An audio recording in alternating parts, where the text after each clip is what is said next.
बच्चों, मेरा नाम है मोहित और आपका स्वागत है हमारे यूट्यूब चैनल हिस्ट्री चैंपियन में। तो जैसा कि आप जानते हो, आपका स्किल इनहेंसमेंट कोर्स का जो पेपर होने वाला है, टूरिज्म एंड हॉस्पिटेबिलिटी, आपके सामने उससे संबंधित जितने भी महत्वपूर्ण प्रश्न होने वाले हैं उसके बारे में मैं आपको बताने वाला हूँ। ये पूरा वन शॉट वीडियो होगा। इसमें यूनिट फर्स्ट, यूनिट सेकंड और यूनिट थर्ड सारे आपके इंपॉर्टेंट क्वेश्चन रिवाइज हो जाएंगे। बस आपको क्या करना है, वीडियो को लाइक कर देना है, चैनल को सब्सक्राइब कर देना है। ये वाली पीडीएफ आपको हमारे टेलीग्राम चैनल पे मिल जाएगी। टेलीग्राम चैनल का लिंक डिस्क्रिप्शन में दे रहा हूँ। जैसे आप डिस्क्रिप्शन में आओगे, यहाँ पर आपके सामने टूरिज्म एंड हॉस्पिटेबिलिटी फोर्थ सेमेस्टर के नाम से पीडीएफ देखने को मिल जाएगी। यहाँ से जाकर आप इसको डाउनलोड करके पढ़ लेना। साथ ही साथ आपको अन्य वीडियो, अन्य सॉल्यूशन वाले वीडियो, उसका जो प्लेलिस्ट का लिंक दे दूंगा डिस्क्रिप्शन में, वहां से जाकर वो भी देख लेना। चलो शुरू करते हैं अपन पहले नंबर प्रश्न से। पर्यटन की परिभाषा है, उसके घटकों के बारे में बताइए। पर्यटन की परिभाषा क्या होती है, उसके महत्वपूर्ण घटक क्या होते हैं, उसके बारे में अपन विस्तार से पढ़ेंगे। पहला प्रश्न आपके सामने, पर्यटन वह क्रिया है जिससे व्यक्ति अपने निवास स्थान से बाहर मनोरंजन, शिक्षा, व्यापार या अन्य धार्मिक उद्देश्य से यात्रा करता है। मतलब आपने क्या कहा भाई, आपको पता चला कि हमारे पास में एक मेला लगता है, आप उस मेले में चले गए। आपने क्या किया भाई, वहां पर जाओगे आप, क्या तो मनोरंजन करने जाओगे, धार्मिक दर्शन करने जाओगे। समझ में आ गया। कुछ लोग वहां पर किसके लिए आते हैं, खिलौने वगैरह बेचने के लिए आते हैं, व्यापार के लिए आते हैं। समझ में आ गया। तो इन्हीं सब चीजों के लिए, कुछ उद्देश्य के लिए आप, कोई व्यक्ति है, अपने निवास स्थान, आप अपने गांव से दूसरे गांव में गए, किस किस उद्देश्य से जा सकते हो। आप मनोरंजन के दृष्टिकोण से जा सकते हो भाई, कि काफी दिन हो गए, बोर हो गए जिंदगी में, तो थोड़ा बहुत इंजॉयमेंट के लिए बाहर चले जाते हैं। काफी लोग शिक्षा के लिए जाते हैं। शिक्षा के लिए मतलब काफी लोगों को लगता है कि भाई अपन जीवन में कुछ सीखने के लिए हमें बाहर दर्शन करना चाहिए, या अलग अलग जगह जाकर देखनी चाहिए, पूरी दुनिया को घूमकर देखना चाहिए, जिससे पूरी दुनिया के बारे में पता चल सके। तो शिक्षा के दृष्टिकोण से भी काफी लोग दूसरे जगह जाते हैं चीजों को सीखने के लिए। व्यापार के लिए अधिकतर लोग आपके समय एक जगह से दूसरी जगह किस लिए जाते हैं, व्यापार करने के लिए जाते हैं, या फिर धार्मिक उद्देश्यों के लिए। भाई तीर्थ स्थानों पर जाते हो, अलग अलग प्रकार के धार्मिक मंदिर हो गए, धार्मिक दृष्टिकोण से इंसान अगर यात्रा करता है तो उसको धार्मिक उद्देश्य से यात्रा के नाम से जाना जाता है। या अस्थायी रूप से किसी अन्य स्थान पर निवास करता है। तो इस जो है पूरी प्रक्रिया है, इसमें क्या होता है, इंसान एक स्थान से दूसरे स्थान पर जाकर अस्थायी तरीके से क्या करता है, निवास करने का कार्य करता है। पर्यटन के अलग अलग प्रकार के प्रमुख घटक पाए जाते हैं, जिसमें से पहला घटक है पर्यटन। सबसे प्रमुख घटक कौन सा है, पर्यटन। अगला है आपके सामने गंतव्य स्थल, परिवहन, आवास व सेवाएं एवं सुविधाएं। मतलब पर्यटन क्या होता है भाई, वो लोग जो कहीं पर घूमने के लिए जाते हैं, वो क्या होते हैं आपके सामने, पर्यटक होते हैं। समझ में आ गया भाई। कोई भी जगह पर जब लोग घूमने जाएंगे तभी तो वो जगह सफल होगी, तो पर्यटक के नाम से उनको जाना जाता है। गंतव्य स्थल वो स्थल जहां पर पर्यटक है वो आपके सामने जाकर उस जगह का विचरण करते हैं, उस जगह के आनंद लेते हैं, उसकी खूबसूरती का, उसको किस नाम से जाना जाता है, गंतव्य स्थल के नाम से जाना जाता है। अगला क्या है, कोई भी स्थान, चाहे कितना भी पर्यटक वहां तक जाना चाहते हो, या फिर कितना भी अच्छा स्थल हो, जब तक परिवहन है अच्छा नहीं होगा भाई, उस जगह जाने के लिए आपका एक गांव में एक मेला लगता है, पहाड़ पर, बहुत ऊंची पहाड़ पे, वहां पे सड़क ही नहीं पहुंचने के लिए, तो बहुत कम लोगों का मेला बढ़ता है। लेकिन पास में एक गांव है जहाँ पर क्या होता है, जो नॉर्मल मंदिर बनाओ और वहां पर मेला पड़ता है, तो सबसे ज्यादा लोग वहां पर पहुंच जाएंगे। क्यों? क्योंकि आसानी से वहां पर परिवहन हो सकता है। अगला है आवास स्थल। भाई कोई ऐसी जगह है, भाई गांव का मेला है जब तो पास में हो, चले जाओगे, या फिर कुल्लू मनाली घूमने चले गए, अरे आपके सामने राम मंदिर का दर्शन करने चले गए, तो ऐसी जगह जहां पर आप गए मंदिरों का दर्शन करने के लिए, तीर्थ स्थल पे या घूमने के लिए गए, तो क्या वहां पर घर पे, वहां पर रहने की, आवास से संबंधित कोई आपके सामने चीजें हैं या नहीं, वहां पर रहने की व्यवस्था है या नहीं है, इन सब चीजों का भी होना बहुत ज्यादा आवश्यक होता है। अगले वाला पॉइंट आपके सामने, सेवाएं और सुविधाएं। तो अलग अलग प्रकार की जो सेवाएं हैं और सुविधाएं भी देखने को मिलती हैं, जैसे कि वहां पर क्या, अगर मान लो कोई इमरजेंसी होगी तो हॉस्पिटल की सुविधा मिलेगी या नहीं मिलेगी, आपके सामने वहां पे होटल है या नहीं है आपके सामने, या फिर आपके सामने वहां पर परिवहन की सही से व्यवस्था और होएगी या नहीं होएगी, या फिर आपके सामने सुरक्षा की जिम्मेदारी किन लोगों के पास में, उनकी जिम्मेदारी है या नहीं है। अन्य प्रकार के और भी कोई भी इंसान है भाई, अगर जो एक इंसान की मूलभूत सुविधाएं होती हैं कोई भी पर्यटन स्थल पर, क्या वहां पर वो मौजूद है या फिर नहीं है। मेन तो इसमें सुरक्षा होती है और हॉस्पिटल से संबंधित, स्वास्थ्य से संबंधित चीजें होती हैं। समझ में आ गया।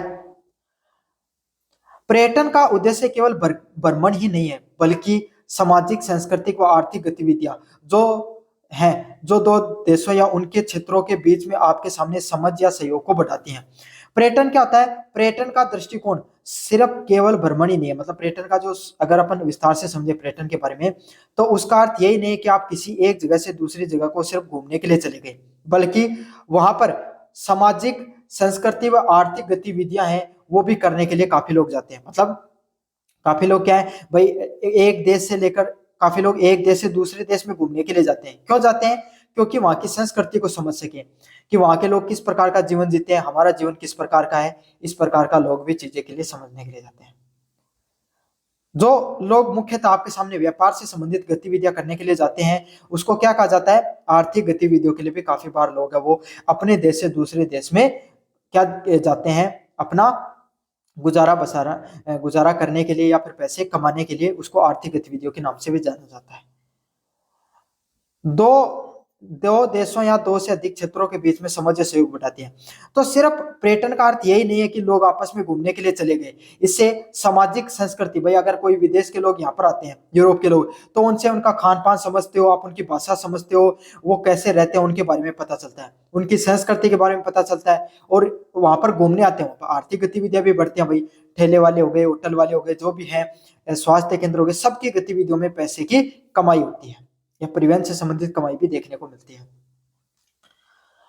आधुनिक युग की बात करें आपके सामने, वर्तमान समय की, यहाँ पे जो पर्यटन है, पर्यटन उद्योग विश्व की सबसे बड़ी अर्थव्यवस्थाओं में से एक बन चुका है। अगर वर्तमान समय की बात करें आपके सामने, तो पर्यटन का जो उद्योग है वो पूरी दुनिया में जो अलग अलग प्रकार की अर्थव्यवस्था पाई जाती है, उन सभी अर्थव्यवस्थाओं में से सबसे महत्वपूर्ण योगदान है किसका? पर्यटन उद्योग का। यह न केवल आपके सामने विदेशी मुद्रा अर्जित करने का कार्य करता है, बल्कि रोजगार व सांस्कृतिक आदान प्रदान का भी माध्यम है।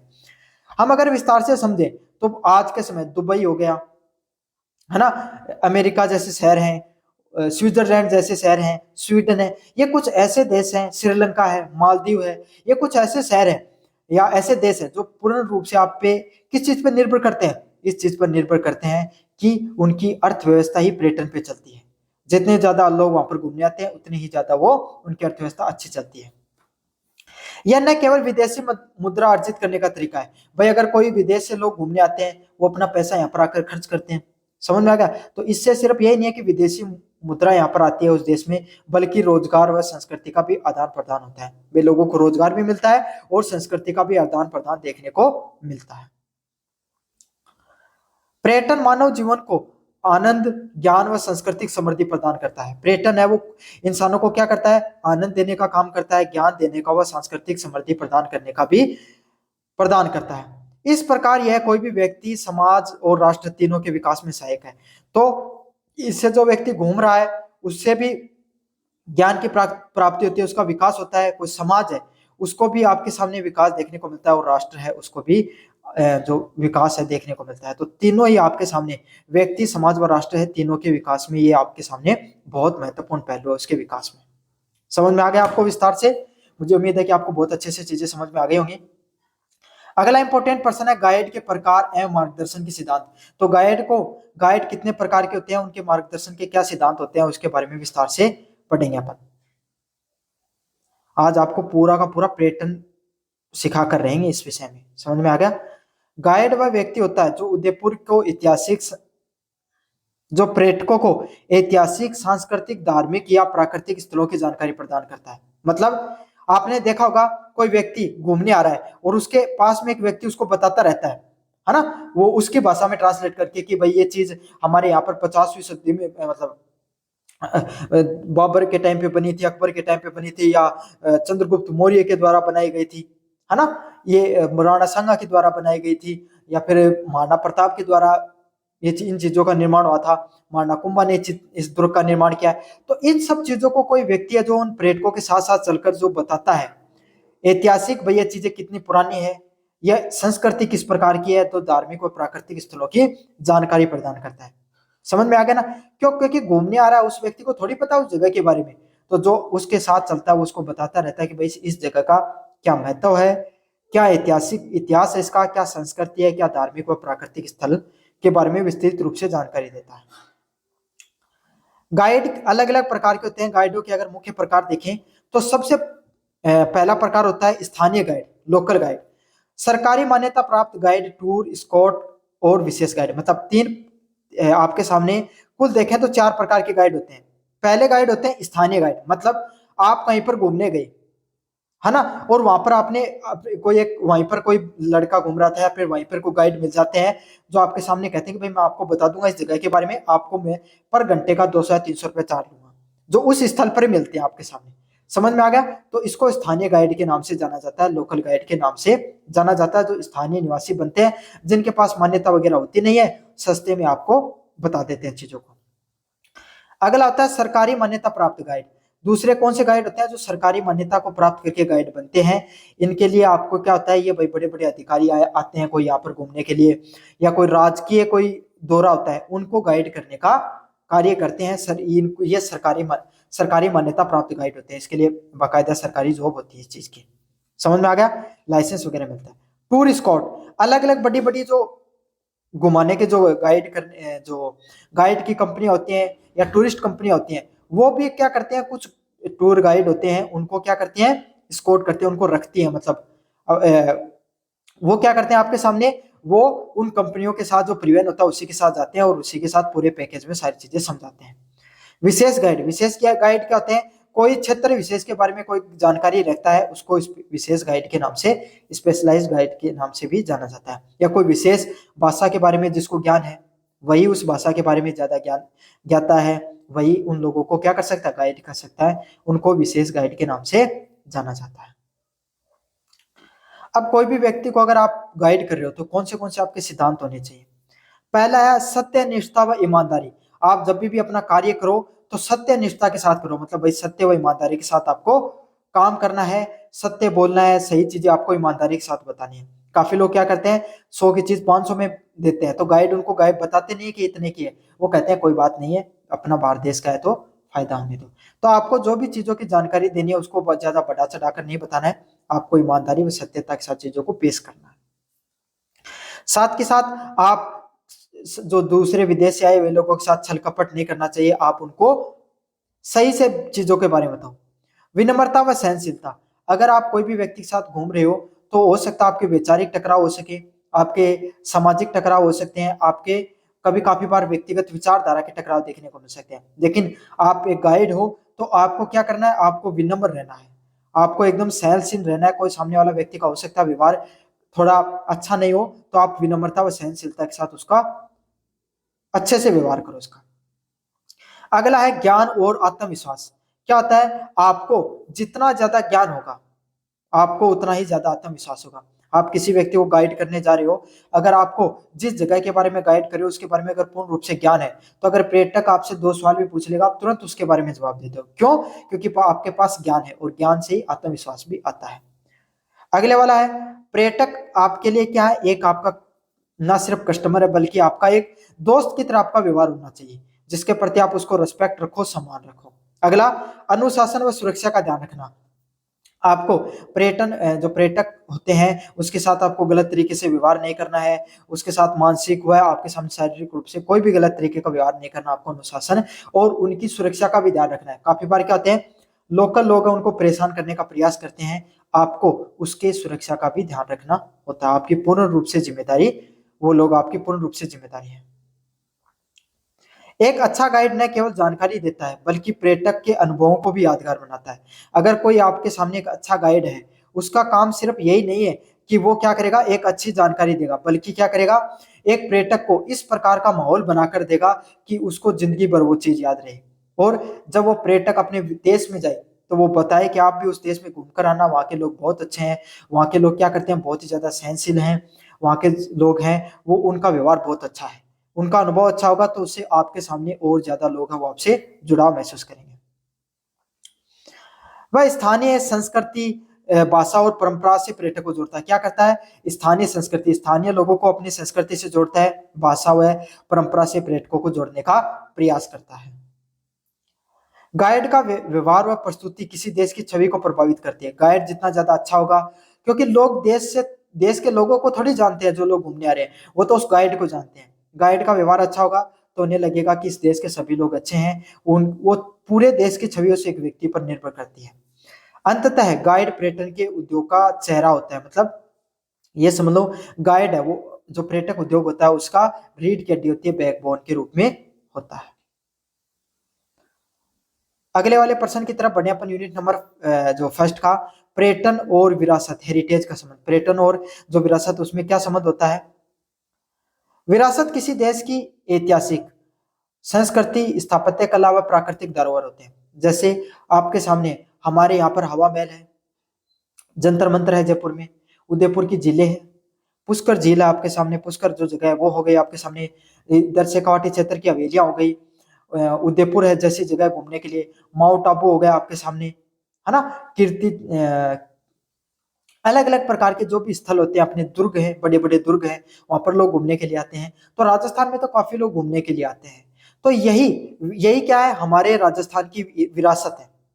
जो मैंने नाम लिया, ये सारी चीजें क्या है, विरासत है। विरासत क्या होती है? ऐतिहासिक चीज होती है, पुराने समय में बनी हुई चीजें, जो संस्कृति व स्थापत्य कला का प्राकृतिक चेहरा होती है, जो क्या होती है, उस देश की जो संस्कृति होती है उसके बारे में बताती है, और स्थापत्य कला या प्रकृति का धरोहर होती है। मतलब वहां पर आपके सामने जो प्रकृति होती है उसके एक संरक्षण के रूप में उन सब चीजों को देखा जाता है।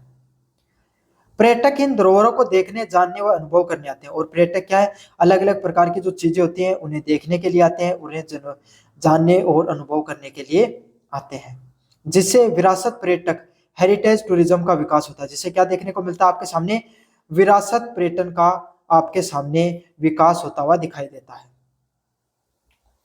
विरासत किसी देश की पहचान है। विरासत क्या होती है, कोई भी देश होता है उसकी पहचान के रूप में देखा जाता है। पर्यटन उस पहचान को देखने की जिज्ञासा से प्रेरित होते हैं। मतलब विरासत होती है कोई भी देश की, वहां की विरासत है। जो मैंने बताया, राजस्थान में जो किले हैं, महल हैं, वो हमारी विरासत है। समझ में आ गया? ये हमारी पहचान भी है। और कोई भी पर्यटक, कोई बाहर का व्यक्ति आएगा तो इन्हीं को देखने के लिए आता है, इन्हीं के प्रति उनकी जिज्ञासा रहती है। राजस्थान की बात करें आपके सामने, राजस्थान के किले, मंदिर, लोक संगीत व त्योहार भारतीय विरासत के प्रमुख आकर्षण है। अगर अपन राजस्थान की बात करें तो राजस्थान के जो किले हैं, राजस्थान में जो अलग अलग प्रकार के मंदिर हैं, लोक संगीत है और जो त्योहार है, यही भारतीय जो विरासत है उसके मुख्य आकर्षण का केंद्र है। इन्हीं सब चीजों को देखने के लिए लोग यहाँ पर आते हैं। पर्यटक इनसे प्रभावित होकर न केवल मनोरंजन पाते हैं बल्कि संस्कृति के प्रति सम्मान भी विकसित होता है। पर्यटन होते हैं वो इन सब लोगों से प्रभावित होकर न सिर्फ मनोरंजन, मतलब उनको ये सब चीजें देखने में ना सिर्फ आनंद आता है, ना सिर्फ उनका मनोरंजन होता है, बल्कि संस्कृति के प्रति, जो भारतीय संस्कृति है या फिर राजस्थान की संस्कृति के प्रति उनको सम्मान भी होता है कि भाई यहाँ के लोगों ने कितना विकास किया, प्राचीन समय में यहाँ के लोगों की सभ्यता वो कितनी ज्यादा विकसित थी, तो उनके प्रति उनका सम्मान भी विकसित होता है। विरासत पर्यटन स्थानीय लोगों के लिए रोजगार व आर्थिक समृद्धि का भी स्रोत बनता है। मतलब जो विरासत होती है, अलग अलग प्रकार के जो धरोहर पाए जाते हैं, ये स्थानीय लोगों के लिए रोजगार भी उत्पन्न करते हैं और आर्थिक समृद्धि का भी स्रोत बनता है, तथा धरोहर संरक्षण की भावना को भी बढ़ाता है। और क्या दिखाता है कि जो अलग अलग प्रकार के जो धरोहर है, अलग अलग प्रकार की जो हमारी संस्कृति है, इसको हमें किस प्रकार से बचाना चाहिए, इस प्रकार की संरक्षण को भी बढ़ावा देने का कार्य करता है। इस प्रकार आपके सामने जो पर्यटन और विरासत का संबंध परस्पर निर्भरता पर आधारित होता है। मतलब जो पर्यटन है और जो विरासत है, अगर पर्यटन होंगे तो विरासत बचेगी और विरासत होगी तो पर्यटन आएंगे, तो ये आपस में एक दूसरे पर निर्भर करते हैं। समझ में आ गया भाई? अगर आप एक बात बताओ, मैंने आपको मेले वाला उदाहरण बताया आपके गांव के आसपास, तो अगर आपके गांव के पास अगर वो मंदिर सही से रहेगा तो पर्यटक लोग वहां पर घूमने आएंगे। और मंदिर का महत्व कब तक रहता है भाई? मंदिर का महत्व तो खैर वैसे भी रहेगा, लेकिन ज्यादा महत्व कब बढ़ता है उसका, जब वहां पर ज्यादा से ज्यादा लोग घूमने के लिए आते हैं। तो ये सब चीजें आपस में एक दूसरे पर निर्भर करती हैं। पर्यटक विरासत को पहचान देते हैं। पर्यटक होते हैं वो वहां की विरासत होती है उसको पहचान देते हैं, और विरासत पर्यटक को अर्थ देती है। मतलब पर्यटक हो गई, कोई जगह को महत्व देने कार्य करते हैं, और विरासत होती है वो पर्यटकों को उस सब चीजों का अर्थ के बारे में पता चलता है, भाई इसकी वास्तविकता है, इसके महत्व के बारे में पता चलता है। तो ये थी अपन आपके सामने यूनिट नंबर फर्स्ट, जिसके जितने भी महत्वपूर्ण प्रश्न थे सारे के सारे मैंने आपको करवा दिए हैं। कैसे लगे आपको यूनिट फर्स्ट, मुझे जरूर से बताना। और अभी तक चैनल को सब्सक्राइब नहीं किया तो सभी बच्चों से अनुरोध है कि जरूर से चैनल को सब्सक्राइब कर दो। 16,000 सब्सक्राइबर के अपन बहुत ज्यादा करीब हैं, तो अगर सब्सक्राइब कर दोगे तो बहुत ज्यादा जल्दी ही अपन 16,000 सब्सक्राइबर पूरे कर लेंगे। अब अपन आगे बढ़ते हैं यूनिट नंबर 2 की तरफ, Indian culture fair and fort architect. भारतीय संस्कृति, मेले और वहां के जो फोर्ट वगैरह हैं, किले वगैरह के बारे में पता पढ़ेंगे अपन विस्तार से।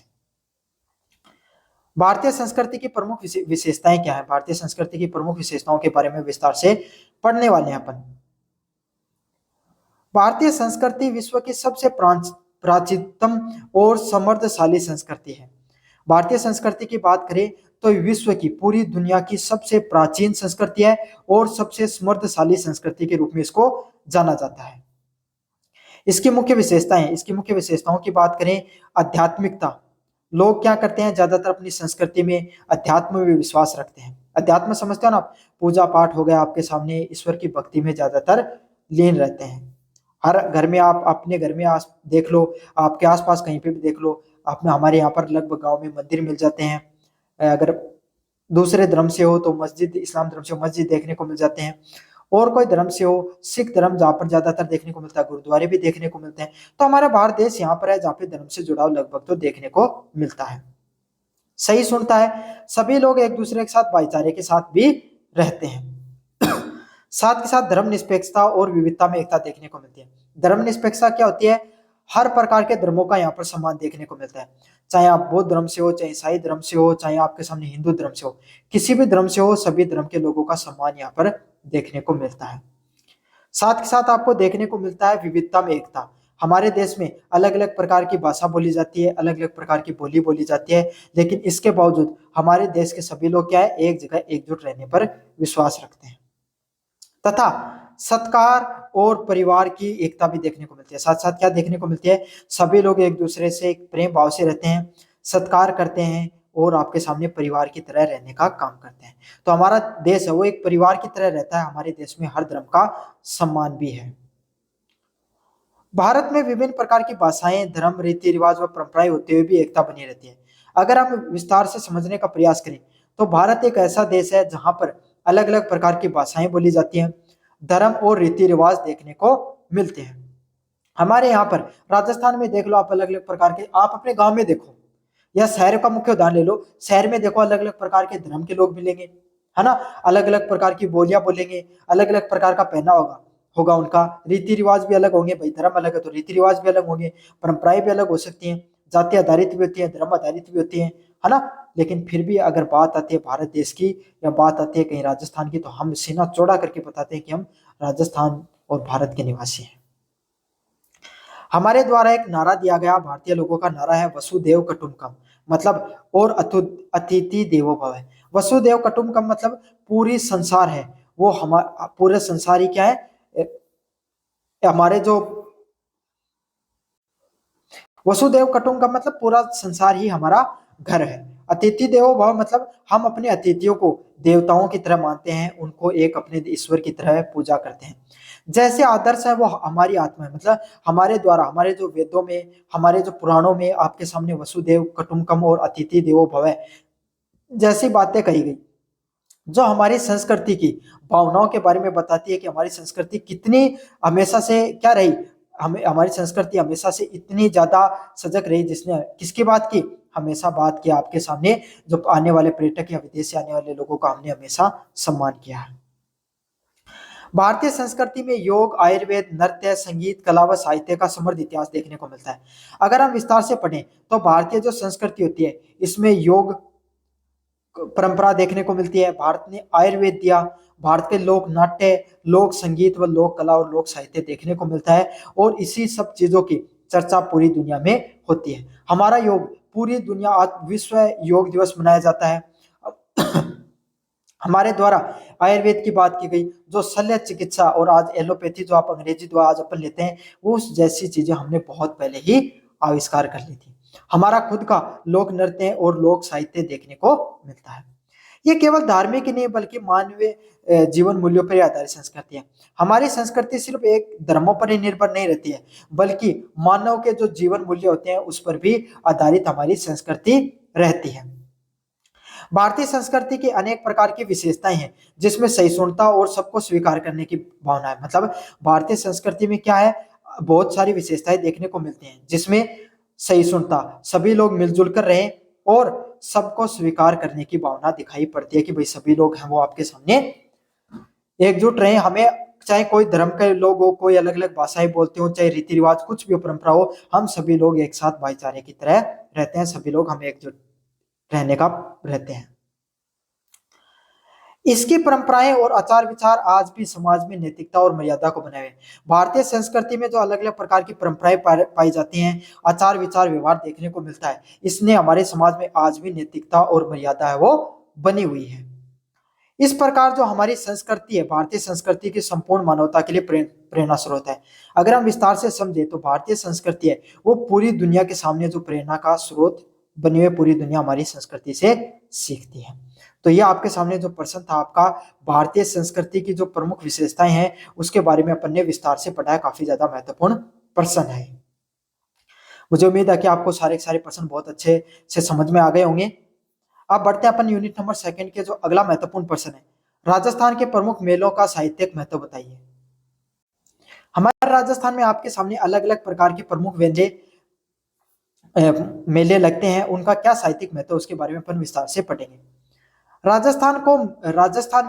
राजस्थान के मेले व लोक संस्कृति उसकी जीवन धारा का प्रतीक है। अगर अपन विस्तार से देखें तो राजस्थान में अलग अलग प्रकार के मेले पड़ते हैं और लोक संस्कृति है वो उन सब चीजों की जीवन धारा के प्रतीक के रूप में माना जाता है। मतलब वो हमारी लोक संस्कृति का हिस्सा है और हमारी जीवन धारा का हिस्सा है। प्रमुख आपके सामने मेलों की बात करें तो पुष्कर का मेला है, इसमें प्रमुख रूप से जाना जाता है। बस पुष्कर का मेला बढ़ता है आपके सामने अजमेर में, भाई आपके यहीं पे पुष्कर का मेला भी देखने को मिलता है।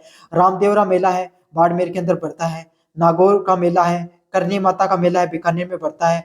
बाण गंगा का मेला है और डेजर्ट फेस्टिवल है जैसलमेर में। ये सब आपके सामने प्रमुख आपके सामने क्या है, मेले हैं, प्रसिद्ध मेले हैं जो राजस्थान के अंदर आपके सामने बढ़ते हैं। इन्हीं सब मेलों की आपके सामने अलग अलग सांस्कृतिक पहचान है, इन सब मेलों की अलग अलग प्रकार से आपके सामने महत्व भी है। इन मेलों में धार्मिक श्रद्धा, व्यापार, लोक नृत्य व संस्कृति, संगीत व पारंपरिक वेशभूषा का समावेश देखने को मिलता है। अगर अपन विस्तार से देखें तो ये सब जो मेले पड़ते हैं इनका धार्मिक महत्व है, लोगों की इनके प्रति श्रद्धा है, व्यापार करने के लिए लोग यहाँ पर आते हैं। भाई लोग आते हैं मेलों में, क्यों आते हैं, काफी मेले जो धर्म से संबंधित है, जैसे रामदेवरा का मेला है, करनी माता का मेला है, बाण गंगा मेला है। ये सभी आपके सामने कैसे मेले हैं, जिनमें लोग अपनी धार्मिक आस्था से वहां पर आते हैं, श्रद्धा से। व्यापार और लोक नृत्य करने आते हैं। मतलब व्यापार की बात करें, भाई कोई भी मेला बढ़ता है तो वहां पर लोग चीजों की खरीदारी करने आते हैं, तो काफी ज्यादा लोगों के वहां पर एकजुट होते हैं, तो वहां पर एक एक जगह जब लोग इकट्ठा होते हैं तो आपके सामने वहां पर व्यापार भी बढ़ता है। लोक नृत्य की बात करें, लोग अलग अलग प्रकार के जो वहां पर लोक नृत्यों का आयोजन कराया जाता है, संगीत और पारंपरिक वेशभूषा का भी समावेश देखने को मिलता है। लोग अलग अलग प्रकार के संगीत गाते हैं और पारंपरिक जो हमारी जो वास्तविक राजस्थान की वेशभूषा है वो देखने को मिलती है। हमारा लोक नृत्य है, हर जो मेला है उसका जो लोक नृत्य देखने को मिलता है, पारंपरिक वहां पर संगीत बजते रहते हैं। वहां पर जो लोग घूमने आते हैं, जितने पर्यटक आते हैं, उसमें हमारे भारतीय और राजस्थानी पारंपरिक जो वेशभूषा है वो देखने को मिल जाती है। मेले लोगों को सामाजिक एकता, भाईचारा व संस्कृति गौरव की भावना उत्पन्न करते हैं। अगर हम मेलों के बारे में विस्तार से अध्ययन करें तो मेलों का क्या महत्व है, मेले क्या करते हैं, हमारी जो सामाजिक एकता है, समाज में जो एकता बढ़ाने का कार्य करते हैं। सारे लोग भाई एकजुट रहे, सामाजिक एकता के साथ रहें, भाईचारा व सांस्कृतिक गौरव को उत्पन्न करते हैं। मतलब सभी लोग आपके सामने भाईचारे के साथ रहें और सांस्कृतिक गौरव है उसके साथ रहें, सभी लोग सांस्कृतिक रूप से एकजुट रहें, सभी लोग भाईचारे के साथ रहें और सामाजिक एकता के साथ सभी लोग वहां पर रहें। अगर जितने ज्यादा लोग आपके सामने सामाजिक एकता, भाईचारा व सांस्कृतिक गौरव के साथ रहेंगे, उतना ही क्या होता है, आपके सामने देश आगे बढ़ता है। साथ के साथ क्या होता है, कोई भी मेला बढ़ता है वहां पर क्या होता है, अलग अलग धर्म के लोग आते हैं, अलग अलग समाज के, अलग अलग जाति के लोग आते हैं, तो वो एक जगह मिलते हैं और इससे क्या होता है, सामाजिक एकता भी फैलती है, भाईचारा फैलता है। साथ के साथ हमें अलग अलग जगह के लोग आते हैं, बाहर से भी आते हैं, दूसरे स्टेट से भी आते हैं, काफी ऐसे मेले हैं जहाँ से विदेशी लोग भी आते हैं, और अलग अलग आपके सामने जिलों से भी लोग देखने को मिलते हैं। तो इससे अलग अलग लोगों की भाषा के बारे में पता चलता है, संस्कृति के बारे में पता चलता है, हमें उन सब लोगों के बारे में पता चलता है। तो इससे आपके सामने मेले वो सिर्फ आपके सामने व्यापार का हिस्सा नहीं है, धार्मिक और श्रद्धा का स्थानीय हिस्सा ही नहीं है, बल्कि सामाजिक एकता के बारे में पता चलता है, भाईचारा और सांस्कृतिक गौरव के बारे में भी की भावना वो भी बढ़ती है इन सब चीजों से। अगले वाला पॉइंट है, विदेशी पर्यटक भी इन मेलों से आकर्षित होकर राजस्थान की संस्कृति से परिचित होते हैं। तो ये जो मेले देखने को मिलते हैं, जिसमें पुष्कर का मेला हो गया, रामदेवरा मेला हो गया, नागौर मेला हो गया, इन सब मेलों में सिर्फ आपके सामने राजस्थान के लोग या भारत देश के अन्य राज्य से लोग नहीं आते हैं, बल्कि विदेशी पर्यटक भी यहाँ पर घूमने के लिए आते हैं। इन सब मेलों से क्या होती है, हमारी जो राजस्थान की जो संस्कृति है वो और ज्यादा पूरी दुनिया में प्रचलित होती है। विदेशी पर्यटक इसको इस संस्कृति को समझते हैं और वहां जाकर, विदेश में जाकर इस संस्कृति के बारे में लिखते हैं या दूसरे लोगों को बताते हैं। तो इससे हमारी संस्कृति है, गौरवशाली संस्कृति है, उसके बारे में दुनिया के अन्य लोगों को भी पता चलता है। इनसे न केवल पर्यटक को बढ़ावा मिलता है, बल्कि स्थानीय कारीगर और व्यापारियों की आर्थिक लाभ भी होता है। तो ये जो आपके सामने अलग अलग प्रकार के जो त्योहार, जो मेले लगते हैं, इससे वहां का जो क्षेत्र होता है, वहां सिर्फ ज्यादा से ज्यादा न सिर्फ पर्यटक आते हैं, बल्कि भाई पर्यटक आएंगे तो लोग आएंगे, लोग पर्यटक लोग ही होते हैं भाई, लोग आते हैं तो लोग आते हैं, तो वहां पर आएंगे तो कुछ खरीदारी भी करेंगे, कुछ पैसा भी खर्च करेंगे, है ना। तो वहां पर रहने वाले कारीगर जो अलग अलग प्रकार की शिल्प कला करते हैं, भाई कोई खिलौना बेच रहा है, कोई मूर्ति बेच रहा है, कोई प्रसाद बेच रहा है आपके सामने, कोई आपके सामने होटल कर रखा है किसी ने, तो किसी के पास आपके सामने कोई नृत्य करने की कला है, किसी को लोक संगीत की कला है, तो इन सब चीजों के बारे में उनको ज्ञान होता है। और व्यापारियों को आर्थिक लाभ भी होता है। इससे क्या होता है, जो अलग अलग जो व्यापारी वर्ग होता है उसके पास उसको आर्थिक लाभ भी देखने को मिलता है। राजस्थान के मेलों में जीवित परंपराओं का उत्सव माना जाता है। राजस्थान को क्या माना जाता है, राजस्थान में जितने भी जो मेले होते हैं, इनको हमारे यहाँ की जीवित परंपरा, मतलब हमारी जो परंपराएं हैं उसके जीवंत करने के, उसको जिंदा करने का आधार भी माना जाता है, जो हमारे राज्य की पहचान बन चुका है। समझ में आ गया। तो ये था हमारे जो राजस्थान के जो प्रमुख मेले हैं उनके क्या सांस्कृतिक महत्व है, उसके बारे में अपन विस्तार से पढ़ा। अगले वाले प्रश्न की बात करें, अपन ने राजस्थान के मेलों के बारे में विस्तार से पढ़ लिया है।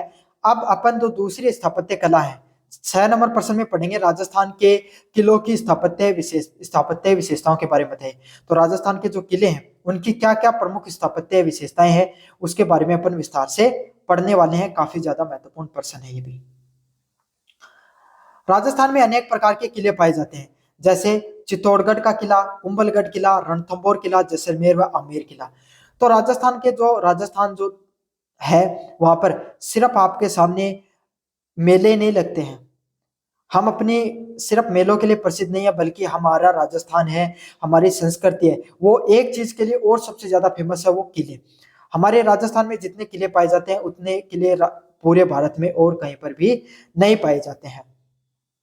राजस्थान में कुछ प्रमुख किले हैं, जिन जो चित्तौड़गढ़ का किला हो गया, कुंभलगढ़ का किला हो गया, रणथंभौर का किला, जैसलमेर और आमेर के किले हैं। ये हर किले की एक अपनी अलग पहचान है, हर किला है उसकी अपनी स्थापत्य कला के लिए वो विशेष रूप से पहचाना जाता है। इन किलों की प्रमुख विशेषता अगर अपन विस्तार से पढ़े तो हर किलो की कुछ प्रमुख विशेषता है। क्या क्या विशेषता है, उच्ची प्राचीर। उच्ची प्राचीर मतलब आपके सामने ऊंची ऊंची दीवारें देखने को मिलती है ना, बहुत लंबी लंबी दीवारें होती हैं आपके सामने, बड़े बड़े द्वार देखने को मिलते हैं वहां पर, जलाशय जहाँ पर जो उस समय के जो राजा महाराजा हुआ करते थे और वहां की प्रजाएं उन जलाशयों से पानी पीती थी, तो वो आज के समय स्थापत्य कला का हिस्सा है, हमारी लोक संस्कृति का हिस्सा है। वहां पर मंदिर, महल व कलात्मक नक्शिया नकाशियां भी देखने को मिलती हैं। अलग अलग प्रकार के जो महल, जो किले हैं उसमें अलग अलग प्रकार के महल देखने को मिलते हैं, जहाँ पे पुराने समय में राजा महाराजा रहा करते थे। तो वहां जो राजा महाराजा रहा करते थे वहां पर वहां जो महल देखने को मिलते हैं, और जो कलात्मक है वहां पर अलग अलग प्रकार की सुंदर नक्काशियां भी की गई है आपके सामने।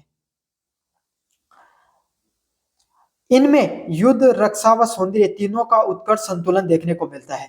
जो आपके सामने राजस्थान के जो किले देखने को मिलते हैं, इन्होंने राजस्थान की जो परंपरा है, राजस्थान की जो विरासत है, उसमें क्या क्या उन इन किलों का प्रयोग युद्ध के लिए, युद्ध में खुद के रक्षा के लिए राजाओं ने उपयोग में किया। साथ के साथ राजाओं ने युद्ध में इनका उपयोग किया, रक्षा के लिए उपयोग किया और सौंदर्यता के लिए भी ये पहचान में लगे। बाद में धीरे धीरे युद्ध और रक्षा के साथ राजाओं ने प्रयास किया, यहाँ के जो शासकों ने प्रयास किया कि इन्हें इतना सुंदर बनाया जाए, इतना अद्भुत बनाया जाए कि दूसरे जो लोग इनको देखें तो उनका भी मन मोह जाए। इन सब किलों में आपके सामने राजपूत स्थापत्य कला में धार्मिकता, वीरता व शौर्य का मेल भी देखने को मिलता है। भाई आपको सबको पता है राजस्थान के अंदर ज्यादातर शासक कौन से हुए, वो राजपूत थे आपके सामने, चाहे मेवाड़ हो, चाहे मारवाड़ हो, चाहे आमेर हो, लगभग आपके सामने राजपूत ही देखने को मिलते थे, एक दो जगहों को छोड़कर। तो जो राजपूत स्थापत्य कला यहाँ पर देखने को मिलती थी, उन लोगों की जो धार्मिकता है, जो जिस धर्म को वो मानते थे, उस धर्म को, जो हिंदू धर्म था, वही धार्मिकता वहां पर देखने को मिलती है। धार्मिक कलाकृतियां वहां पर देखने को मिलती है, धार्मिक आपके सामने नक्काशियां देखने को मिलती है। उन जब शासकों ने अपनी, चाहे विदेशी आक्रमणकारी हो, चाहे राजस्थान जो भारत देश के जो सियासन पे जो मुगल थे, या फिर जो आपके सामने दिल्ली सल्तनत पे अन्य जो राजा बैठे, जिन्होंने क्या किया, मुस्लिम शासक विशेषकर, जिन्होंने भारतीय प्रजा को क्या क्या परेशान करने का कार्य किया, उन सब लोगों से लोहा लेने का कार्य किसने किया है? राजस्थान के जितने भी शासक हुए, वीर शासक हुए, उनकी वीरता की कहानियां भी उन किलों में देखने को मिलती है। साथ के साथ उनका शौर्य भी उन जो किलों में, उस शौर्य की महक भी उन किलों में आती है। किले की जो संरचना है और प्राकृतिक भूगोल के अनुरूप होती है। अगर अपन विस्तार से समझे, जो किलों की जो संरचना है वो प्राकृतिक भूगोल के अनुरूप होती है। जो किले होते हैं वो कैसे बनाए गए हैं? जैसी प्रकृति है उसके अनुरूप बनाए गए हैं। जैसे कुछ किले आपके सामने पहाड़ों के ऊपर बनाए गए हैं, उच्च जो पहाड़ होते थे उसके ऊपर और ऊंचे ऊंचे क्या बना दिए जाते थे, दुर्ग बना दिए गए, ताकि जब जो सेना आए, जो दुश्मन की सेना है, उसमें एक तो पहाड़ पर चढ़ने में उसको परेशानी हो, दूसरी किले से उसको लोहा लेना पड़े। कुछ आपके सामने दुर्ग, जैसे जैसलमेर का दुर्ग, वो रेगिस्तान के, वैसे वो भी पहाड़ी पर, लेकिन बीच रेगिस्तान में बनाया गया था, ताकि वहां पर पहुंचने वाले दुश्मन सेना को परेशानी का सामना करना पड़े। कुछ नदी के किनारे, नदी के संगम पे बनाए गए, कुछ आपके सामने वनों में एरण दुर्ग बनाए गए। तो इस प्रकार से जो अलग अलग प्रकार की भौगोलिक स्थितियां, जैसे आपके सामने जो सूट होती थी भाई, जिस प्रकार की जो भौगोलिक परिस्थितियां वहां पर देखने को मिलती थी, भौगोलिक परिस्थितियों को भी अपनी रक्षा के लिए प्रयोग में लेना ही दुर्गों की मुख्य पहचान होती थी। भाई दुर्ग तो है ही रक्षा करने के लिए, लेकिन जैसी परिस्थितियां, उनको भी उपयोग में लिया जाए, भौगोलिक परिस्थितियों को भी। चाहे रेगिस्तान हो तो रेगिस्तान में दुश्मन जल्दी से नहीं पूछ सकता भाई, वो पहले उसको अनेक चुनौतियों का सामना करना पड़ेगा। पहाड़ पे बना दिया गया तो पहाड़ पर चढ़ने चढ़ने पर उसको परेशानी होगी, आसपास गहरी खाइयां बनाई गई या वनों में उनका निर्माण किया गया। तो यही है, भौगोलिक परिस्थितियों का भी उपयोग किया गया ताकि जो दुर्ग हैं वो सुरक्षित रहे। जैसे उदाहरण के लिए जैसलमेर का किला है, वहां पर रेगिस्तान की रेत देखने को मिलती है, और कुंभलगढ़ जो पर्वत होता है उस पर, जिसको किस पे बनाया गया है? आपके सामने पहाड़ के ऊपर बनाया गया है। ये किले न केवल आपके सामने ऐतिहासिक महत्व रखते हैं, ये जो किले होते हैं आपके सामने न केवल ऐतिहासिक महत्व है, बल्कि भारतीय शिल्प कला की परंपरा को जीवित रखते हैं। बल्कि क्या करते हैं, भारतीय जो शिल्प कला है उसका सबसे शानदार व नायाब नमूना के रूप में भी इसको अपन जानते हैं। तो ये जो सब किले हैं, इन्होंने हमारे राजस्थान की जो गौरवशाली परंपरा है, विरासत है, उसको आज भी जिंदा रखा है। आज भी जब हम किलों को देखते हैं तो हमें हमारा जो प्राचीन इतिहास है उसको देखकर क्या होता है, गौरवान्वित महसूस होते हैं अपन। तो ये था आपके सामने यूनिट नंबर सेकंड के जितने भी महत्वपूर्ण पर्सन आपके सामने सारे के सारे मैंने आपको बता दिए हैं। कैसा लगा वीडियो जरूर से बताना, चैनल को जरूर से सब्सक्राइब करना और अपने दोस्तों को जरूर से शेयर कर देना। अब बढ़ते हैं अपन यूनिट नंबर थर्ड की तरफ। यूनिट नंबर थर्ड है जिसमें hospitality, marketing and emerging trend के बारे से संबंधित पर्सन देखने को मिलते हैं। कौन से टॉपिक से संबंधित? हॉस्पिटैलिटी से संबंधित, आपके सामने मार्केटिंग और इमर्जिंग ट्रेंड से संबंधित पर्सन देखने को मिलते हैं। हॉस्पिटैलिटी मतलब जो अतिथि होते हैं उनके सत्कार को बोला जाता है। भाई कोई आपके घर में आता है तो उसका सत्कार करते हो, सम्मान करते हो, उसको हॉस्पिटैलिटी के नाम से जाना जाता है। तो यूनिट नंबर 3 को पढ़ें। इससे पहले अगर अभी तक आपने चैनल को सब्सक्राइब नहीं किया तो सभी बच्चों से रिक्वेस्ट है, प्लीज चैनल को सब्सक्राइब कर दो। 16,000 सब्सक्राइबर के अपन बहुत ज्यादा करीब हैं। और जो टेलीग्राम चैनल को जोर से ज्वाइन कर लेना, क्योंकि वहां पर आपको आगे आने वाली एग्जाम है उसके भी अब आपके सामने जल्दी आपके जो सेमेस्टर के जो first semester, third semester, fifth semester के एग्जाम देखने को मिलेंगे। उससे संबंधित नोट्स भी फ्री में आपको टेलीग्राम चैनल पे देखने को मिलेंगे। 7 नंबर प्रश्न आपके सामने हॉस्पिटैलिटी मार्केटिंग की अवधारणा के बारे में बताइए। आपके सामने हॉस्पिटैलिटी और मार्केटिंग क्या है, विस्तार से पढ़े अपन अगर हॉस्पिटैलिटी मार्केटिंग के बारे में। हॉस्पिटैलिटी मार्केटिंग का अर्थ है अतिथि उद्योग में ग्राहकों को आकर्षित करना, संतुष्ट रखना व दीर्घकालीन संबंधों को स्थापित करना। मतलब हॉस्पिटैलिटी मार्केटिंग का क्या अर्थ होता है, जो अतिथि होते हैं उनमें जो भाई कोई अगर आपके सामने कोई घूमने आया है तो उन सब लोगों को वहां पर आपके सामने आप क्या करोगे, इस प्रकार की मार्केटिंग करो कि जो लोग आ रहे हैं आपके सामने पर्यटक, वो आपकी व्यापार के पास आए। जैसे आपका होटल है तो आपके होटल में रहने के लिए आए, अगर आप कोई व्यापार करते हो वहां पर कुछ चीजें बेचते हो, दुकान आपकी, तो उस दुकान के अंदर आए। तो अतिथि उद्योग में ग्राहकों को आकर्षित करना, संतुष्ट करना व दीर्घकालीन संबंध स्थापित करना। ऐसे नहीं कि भाई आप कोई व्यक्ति या कोई पर्यटक आपके यहाँ पर घूमने के लिए आया और आपने उसको लूट खसोट कर ली, ताकि अब क्या होगा भाई, वो एक बार तो आपके पास आ गया, आपने एक बार तो फायदा उठा लिया, लेकिन फिर वो आपके पास कभी भी नहीं आएगा। तो आपको इस प्रकार का व्यवहार नहीं करना है। अपना व्यवहार को इस तरीके से बनाना है कि एक अतिथि एक बार आ गया, वो बार बार आपके पास आए। इसमें सेवाओं के गुणवत्ता, मूल्य निर्धारण, प्रचार, ग्राहक अनुभव और सुविधाओं का विशेष महत्व रहता है। तो ये जो आपके सामने जो जो हमारी जो हॉस्पिटैलिटी मार्केटिंग होता है, इसमें क्या क्या चीजों का ध्यान रखना है। भाई आपकी दुकान है, आप ये समझ लो कि आपकी क्या है, पुष्कर मेले में दुकान है, और उसमें आपको किन किन चीजों का ध्यान रखना है। पहला, आपकी अगर आपने व्यापार कर रहे हो तो वहां पर सेवा की गुणवत्ता। कोई अगर आपका होटल है तो वहां पर आपके जो उसका जो अतिथि उसका सम्मान करो, उसको अच्छे रूम होने चाहिए, अच्छे से आपके सामने जो खाने की सुविधा तो वो अच्छी होनी चाहिए। अगर कुछ सामान बेच रहे हो तो वो अच्छी क्वालिटी का होना चाहिए आपके सामने। तो जो भी आपके सामने वस्तु को बेचो वो अच्छी क्वालिटी की हो। मूल्यों का निर्धारण, फिक्स वैल्यू पर, जितनी वस्तु की वैल्यू है आप उसी से उतना ही पैसा लो। ऐसा नहीं कि आपने उसको ठग लिया। एक बार तो आप कोई व्यक्ति से ज्यादा पैसा लेकर क्या कर सकते हो, खुश हो सकते हो, लेकिन फिर बार बार वो व्यक्ति आपके पास नहीं आएगा। प्रचार करना, मार्केटिंग भी होना बहुत जरूरी है। भाई आप आपने दुकान लगा ली, कोने में दुकान है, कोई जानता ही नहीं, तो कौन आएगा आपके पास। आप वहां पर टेम्पलेट लेकर या फिर एक लड़के को खड़ा कर दिया जो आपको तुरंत बता रहा है कि साहब वहां पर वो एक रूम है, वहां पर आपको सबसे सस्ते रूम मिल जाएंगे, तो क्या होगा, लोगों को पता चलेगा, तो ज्यादा से ज्यादा लोग वहां पर आएंगे। ग्राहक अनुभव और सुविधा का भी विशेष महत्व रहता है। और क्या देखने को मिलता है, जो अलग अलग प्रकार के ग्राहक आते हैं उनको अच्छा अनुभव नहीं मिल रहा है, नहीं मिल रहा है, और सुविधा है उसका भी विशेष महत्व देखने को मिलता है। होटल, रेस्टोरेंट व ट्रेवल एजेंसियां इस सब रणनीतियों का प्रयोग करती हैं। ये जो आपके सामने जितनी चीजें हैं, चाहे सेवा की गुणवत्ता हो गई, मूल्यों का निर्धारण हो गया, प्रचार हो गया, ग्राहक अनुभव हो गया और सुविधा है, ये सब चीजें कौन कौन से उद्योग में मुख्यतः उपयोग में की जाती हैं, होटलों में। होटल वाले इन सब जो तकनीकें उनका प्रयोग करते हैं, रेस्टोरेंट और ट्रेवल एजेंसियां होती हैं वो सब इन सब रणनीतियों का प्रयोग करते हैं ताकि ग्राहकों को सर्वश्रेष्ठ अनुभव दिया जा सके, बेहतर से बेहतर अनुभव दिया जा सके ग्राहकों को। इन सब चीजों के लिए क्या सभी जो ट्रेवल एजेंसियां हैं, होटल है, रेस्टोरेंट वाले इन सब रणनीतियों का प्रयोग करते हैं। हॉस्पिटैलिटी मार्केटिंग में अतिथि देवो भव की भावना भी निहित होती है। हॉस्पिटैलिटी मार्केटिंग उसमें अतिथि देवो भव है, उसकी जो भावना है वो भी मुख्य रूप से देखने को मिलती है कि भाई जितने ज्यादा आपके सामने लोगों का सम्मान करोगे, रिस्पेक्ट करोगे, उतने ही ज्यादा लोग हैं वो आपकी बिजनेस तक आपके सामने आते हैं।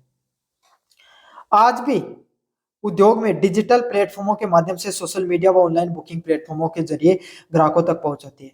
भाई समय बदल रहा है, समय के साथ जो चीजों को प्रचार करने का तरीका बदल रहा है, ग्राहकों तक पहुंच बदल रही है। भाई ग्राहकों तक आप कैसे पहुंचना है, पहले आपके समय मैनुअली कोई व्यक्ति उसके माध्यम से आप ग्राहकों तक पहुंचते थे, लेकिन अब आपके सामने क्या है, डिजिटल माध्यम। आप ऑनलाइन ऑनलाइन तरीके से क्या कर सकते हो, अपनी मार्केटिंग करा सकते हो, एड चला सकते हो। आप वहां पर जो आपके सामने ग्राहक आते हैं उनको क्या कर सकते हो, सोशल मीडिया पे कंटेंट बना सकते हो ताकि ज्यादा से ज्यादा लोग वो आपसे जुड़ सके। सोशल मीडिया व ऑनलाइन बुकिंग भी करवा सकते हो। आप क्या कर सकते हो, सोशल मीडिया का उपयोग बता दिया मैंने, इंस्टाग्राम पे कंटेंट बना रहे हो, यूट्यूब पे आप कंटेंट बना रहे हो ताकि ज्यादा से ज्यादा लोग आपसे जुड़ सके। ऑनलाइन बुकिंग प्लेटफॉर्म के जरिए भी ग्राहकों तक पहुंच सकते हो, और क्या कर सकते हो, अलग अलग प्रकार के जो ऑनलाइन बुकिंग के जो प्लेटफॉर्म होते हैं उसके माध्यम से भी आप ग्राहकों तक पहुंच सकते हो। इसका उद्देश्य ग्राहकों की संतुष्टि और ब्रांडों की जो प्रतिष्ठा उसको बढ़ाने से संबंधित है। तो ये जो सारी की सारी चीजें हैं, इसमें क्या होगा, ग्राहक है वो संतुष्ट होने चाहिए और जो ब्रांड है उसकी प्रतिष्ठा भी बढ़नी चाहिए। मतलब आपको क्या करना, अच्छी सेवाएं दोगे, अच्छे ग्राहक खुश होकर जाएंगे आपके सामने, तो वो दूसरे व्यक्ति को भी बताएंगे कि भाई आपको उस जगह जाना है, वो सबसे अच्छी जगह है, सबसे अच्छी चीजें वहीं पर मिलती हैं। तो इससे आपका क्या होगा, ग्राहक भी खुश होगा आपके सामने, और आपके सामने उसे भी संतुष्टि मिलेगी, और आपकी ब्रांड वैल्यू है वो भी बढ़ेगी। 8 नंबर 7 नंबर प्रश्न अपन ने पढ़ा है। उसके बाद में अब पढ़ने वाले अपन 8 नंबर प्रश्न की तरफ, अतिथि उद्योग के उभरते रुझानों और नई तकनीकों के बारे में बात कीजिए। मतलब जो अतिथि उद्योग है उसमें कैसे रुझान बढ़ रहे हैं आपके सामने, और नई तकनीक कौन कौन सी नई तकनीकें हैं जिनका उपयोग किया जा रहा है अतिथि उद्योग में। पहला आपके सामने, अतिथि उद्योग तेजी से तकनीक रूप से विकसित हो रहा है। अतिथि उद्योग की बात करें जो बहुत तेजी से आपके सामने इस समय विकसित होता दिखाई दे रहा है। क्यों? तकनीक का उसमें बहुत बड़ा योगदान है। तकनीक डिजिटल मीडिया है, डिजिटल सोशल मीडिया हो गया, डिजिटल मीडिया हो गया, आपके सामने अलग अलग प्रकार के ऐड चलाए जाते हैं, ऑनलाइन बुकिंग की जाती है, डिजिटल भुगतान होता है। तो अब पहले जो चीजें पारंपरिक रूप से मैनुअली या मानव आदमियों के द्वारा, व्यक्तियों के द्वारा की जाती थी, अब उन सब चीजों का हिस्सा किसने ले लिया है, व्यक्तियों ने उन सब चीजों का हिस्सा ले लिया है, जिसमें आपके सामने ऑनलाइन बुकिंग, डिजिटल भुगतान व आर्टिफिशियल इंटेलिजेंस जैसी चीजें देखने को मिलती है। मतलब आप ऑनलाइन चीजों को बुक कर सकते हो, ऑनलाइन बुकिंग के माध्यम से आप क्या कर सकते हो, अपना व्यापार कर सकते हो, डिजिटली भुगतान कर सकते हो आप चीजों को यूपीआई के माध्यम से। भाई हो सकता है कैश नहीं हो कोई व्यक्ति के पास, आजकल आजकल अपनी जनरेशन में देख लो, कैश कितने कम लोग रखते हैं, बहुत कम लोग अपन कैश रखते हैं। अपन लगभग आपके सामने यूपीआई का ट्रांजेक्शन करना ज्यादातर प्रीफर करते हैं। आप ग्राहकों का अनुभव को और बेहतर बनाने के लिए, उनके व्यवहार को समझने के लिए आप आर्टिफिशियल इंटेलिजेंस का भी प्रयोग ले सकते हो। अलग अलग प्रकार के एआई असिस्टेंट आते हैं, उसका उपयोग में ले सकते हो। वर्चुअल टूर करवा सकते हो। वर्चुअल टूर क्या होता है, भाई आपने क्या कर दिया, कोई सोशल मीडिया पे कंटेंट बना रहे हो जहाँ पे आप लोगों को बता रहे हो कि भाई हमारे यहाँ पर इस प्रकार की चीजें पाई जाती हैं। स्मार्ट होटलों का निर्माण कर सकते हो, वह पर्यावरण अनुकूल सेवाओं भी चीजें शुरू कर सकते हो। मतलब अलग अलग पर आप होटलों को, ऐसे 5 स्टार 7 स्टार होटल हैं, उनका निर्माण कर सकते हो जहां पर हर प्रकार की सुख सुविधाएं मिलती हैं। साथ के साथ आज के समय सबसे बड़ी समस्या क्या है भारत में, पर्यावरण प्रदूषण से संबंधित चीजें देखने को मिलती हैं। तो आप पर्यावरण अनुकूल सेवाओं का भी क्या कर सकते हो, आप पर्यावरण अनुकूल सेवाएं भी को भी ध्यान में रख सकते हो। इस प्रकार का होटल का निर्माण करो जो पर्यावरण के लिए अनुकूल हो, स्वस्थ हवा देखने को मिले, स्वस्थ वातावरण हो, स्वच्छ पानी हो, स्वच्छ व्यवस्थाओं का निर्माण करोगे तो ज्यादा से ज्यादा लोग और आपसे जुड़ाव महसूस करेंगे। ग्राहक सुविधा, स्वच्छता और सुरक्षा की अब प्राथमिकता बन गई है। अब कोई भी ग्राहक है उसके लिए कौन सी चीजें ज्यादातर मायने रखती हैं, सुविधा। जितनी ज्यादा आप उनको सुविधा दोगे, स्वच्छता दोगे और सुरक्षा दोगे, वही अब हर ग्राहक के लिए प्राथमिकता बनती जा रही है आपके सामने। तो हर ग्राहक, आज भी आप एक बात बताओ, आप कहीं होटल में रुकोगे तो आप सबसे पहले क्या देखते हो कि भाई वहां पर कितनी स्वच्छता देखने को मिलती है, कितनी सुविधा है और कितनी सुरक्षा है, कितनी ज्यादा प्राइवेसी है। ज्यादातर लोग अपन किस चीज को प्रेफर करते हैं, प्राइवेसी को अपन बहुत ज्यादा प्रेफर करते हैं। टेक्नोलॉजी ने सेवा को तेज, व्यक्तिगत और पारदर्शी बनाया है। हमने क्या किया है, टेक्नोलॉजी के माध्यम से जो सेवा के जो अलग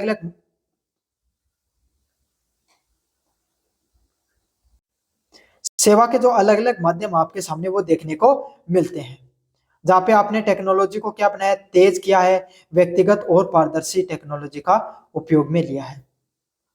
साथ ही आप ग्रीन हॉस्पिटैलिटी, स्थानीय भोजन व वेलनेस टूरिज्म भी लोकप्रिय हो रहे हैं। अब धीरे धीरे क्या हो रहा है आपके सामने, ग्रीन हॉस्पिटैलिटी, मतलब ग्रीन हॉस्पिटैलिटी क्या होता है, पर्यावरण से संबंधित आपके सामने लोग हैं, पर्यावरण को जागरूकता से संबंधित या पर्यावरण को कम से कम नुकसान पहुंचे, पर्यावरण प्रदूषण कम देखने को मिले, स्वच्छता देखने को मिले, सुरक्षा देखने को मिले, इस प्रकार की जो चीजें हैं वो ज्यादातर देखने को मिलती है। आज के समय पर्यटक किस चीज को ज्यादा महत्व देते हैं? स्थानीय भोजन को। वह स्थानीय भोजन को ज्यादा महत्व देते हैं। जहाँ पर स्थानीय भोजन देखने को मिलता है, स्थानीय संस्कृति देखने को मिलती है, उसी जगह पर ज्यादातर लोग रुकना प्रीफर करते हैं। वेलनेस टूरिज्म भी आपके सामने काफी ज्यादा विकसित हो रहा है कि मतलब लोग भी वहां पर आपके सामने जुड़े, जो आसपास के जो लोग हैं, लोकल लोग हैं, वो भी उस चीज से जुड़ाव महसूस करें। यह सभी परिवर्तन उद्योग को प्रतिस्पर्धात्मक और ग्राहक केंद्रित बना रही है। यही सब चीजें क्या करें, यही सब जो अलग अलग प्रकार की जो प्रवृत्तियां होती है, ये उद्योगों को प्रतिस्पर्धात्मक और ग्राहक केंद्रित, मतलब जितने ज्यादा ग्राहक हैं, अगर ये जो सब उद्योग धंधे करने वाले व्यक्ति हैं वो इन सब चीजों का ध्यान में रखते हैं तो और ज्यादा ग्राहक उनसे जुड़ते हैं। समझ में आ गया आपको? अब अपन पढ़ते हैं अगले नंबर क्वेश्चन की तरफ। लास्ट नंबर प्रश्न है जो आपके सामने इस पेपर का, खाद्य एवं पेय से संबंधित चीजों के बारे में विस्तार से पढ़ेंगे। फूड एंड बेवरेज में ग्राहकों को स्वादिष्ट, पौष्टिक व आकर्षक भोजन का अनुभव प्रदान करना ही इसका मुख्य उद्देश्य होता है। मतलब फूड एंड बेवरेज क्या होता है भाई? कोई व्यक्ति है, कहीं पर आओगे, कहीं पर रुकोगे तो वहां पर खान पान भी करोगे। आपको कैसा खाना पसंद हो? कोई भी व्यक्ति को जो स्वादिष्ट हो, खाने को अच्छा लगे, पौष्टिक भी हो और आकर्षक भोजन भी हो। क्यों भाई? लोग कहीं पर अगर आप बाहर जाकर कोई चीज खाना खा रहे हो तो किसके लिए खाते हैं लोग? अनुभव के लिए, अच्छा अनुभव करे, आपको स्वादिष्ट महसूस हो, आपके शरीर के लिए भी नुकसानदायक नहीं हो और देखने में भी अच्छा लगे। खाना कहते हैं पेट से, जीभ से ज्यादा पहले आंखों को अच्छा लगना चाहिए। जो खाना आंखों को अच्छा लगता है वो आपके सामने जीभ को भी स्वाद उसमें आ ही जाता है। इसमें अलग अलग प्रकार की चीजें देखने को मिलती हैं, जैसे मेन्यू को डिजाइन करना, प्रस्तुति व सेवा की गति व स्वच्छता प्रमुख भूमिका निभाते हैं। खाना बनाने से ज्यादा उससे, खाना बनाना तो महत्वपूर्ण है ही, कितना स्वादिष्ट बनेगा, लेकिन उसके अलावा भी आज के समय और चीजें ज्यादा महत्वपूर्ण रखती हैं।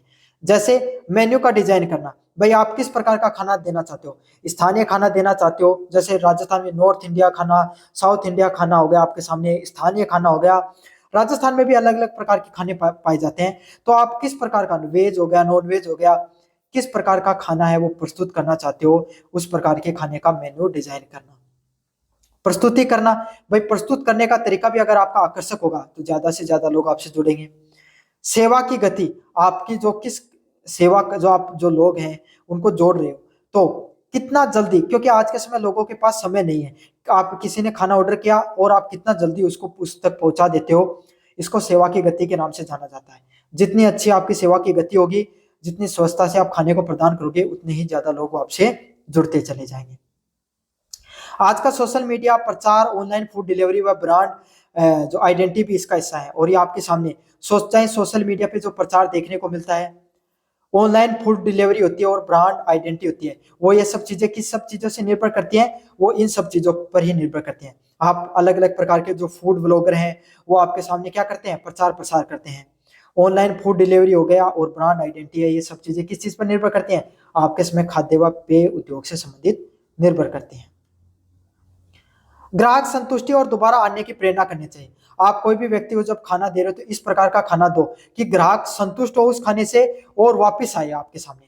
वहां पर वो एक बार आपके सामने खाना खाकर जाए तो वापस भी उस खाना खाने के लिए वहां पर वो वापस आए। F&B, फूड और जो ब्रांड मार्केटिंग की सफलता का मापदंड है। मतलब आप जितना ज्यादा खाना दोगे, जितनी अच्छी सेवा दोगे, वो किस चीज पर निर्भर करता है? आपका मार्केटिंग कितनी अच्छी है और सफलता इस चीज का मापदंड है। इसमें होटल व रेस्टोरेंट की आय व प्रतिष्ठा दोनों में वृद्धि होती है। आप जितना ज्यादा अच्छा खाना दोगे, जितना ज्यादा खाना होगा, इससे आपको होटल की भी प्रतिष्ठा बढ़ेगी और आपके रेस्टोरेंट है उसकी आय भी बढ़ेगी। और जितने ज्यादा ग्राहक आएंगे उतने ही ज्यादा आपके सामने उसकी प्रतिष्ठा व आय में वृद्धि देखने को मिलती है। तो ये था आपके सामने इतिहास का जो पेपर, स्किल एनहेंसमेंट कोर्स का टूरिज्म एंड हॉस्पिटैलिटी से संबंधित सारे के सारे मैंने महत्वपूर्ण प्रश्न करवा दिए हैं। चैनल को जोर से सब्सक्राइब कर देना, वीडियो को जोर से लाइक कर देना। धन्यवाद।